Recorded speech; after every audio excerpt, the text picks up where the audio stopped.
Let me ask you a question, my friend. If your body is hurting, if you're sick, or if you're trying to prevent illness, which do you think would be better for your body? A remedy created from the plants and roots that nature has provided for thousands of years? Or a medicine created from chemicals refined out of petroleum oil? It's a powerful question. Because long before the rise of the modern pharmaceutical industry, human beings relied on plant-based medicine. Herbs, teas, tinctures, and natural compounds were at the center of healing practices worldwide. This wasn't alternative medicine. This was medicine.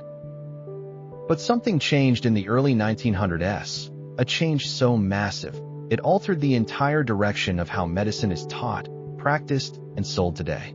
And at the very center of it, one of the wealthiest men in history, John D. Rockefeller.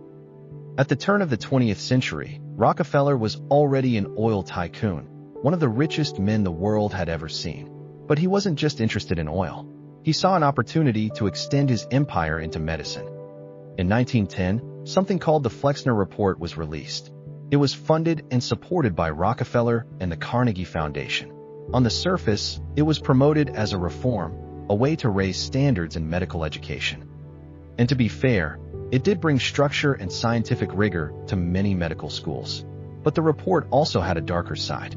It led to the closure or merger of nearly half of all U.S. medical schools. And do you know which schools were shut down the most?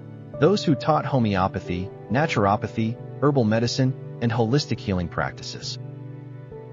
In other words, schools that embraced plant-based, natural approaches to healing.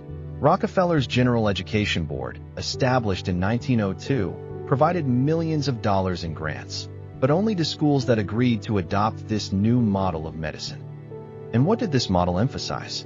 Research and treatments that could be patented, mass-produced, and sold for profit, many of which were derived from petroleum-based chemicals.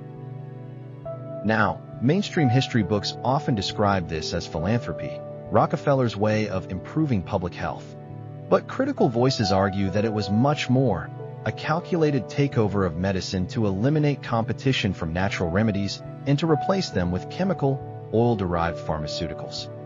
From that moment forward, natural plant medicine became alternative, and oil-based pharmaceuticals became the new normal. Here's something worth thinking about. Since this transformation of medicine in the early 1900s, how many new diseases have we seen appear? How many conditions exist today that we barely heard of before the petroleum-based pharmaceutical era? And more importantly, what happened to our connection with the plants, herbs, and natural compounds that our ancestors used for generations without billion-dollar corporations attached? I'm not here to tell you what to believe, but I am here to invite you to explore these questions with me. Because if we don't understand how we got here, how can we make the best choices for our health moving forward? This is just the beginning of the story. In the next part of this series, we'll dive even deeper into how this shift in medicine has shaped our health, our culture, and even our trust in the medical system.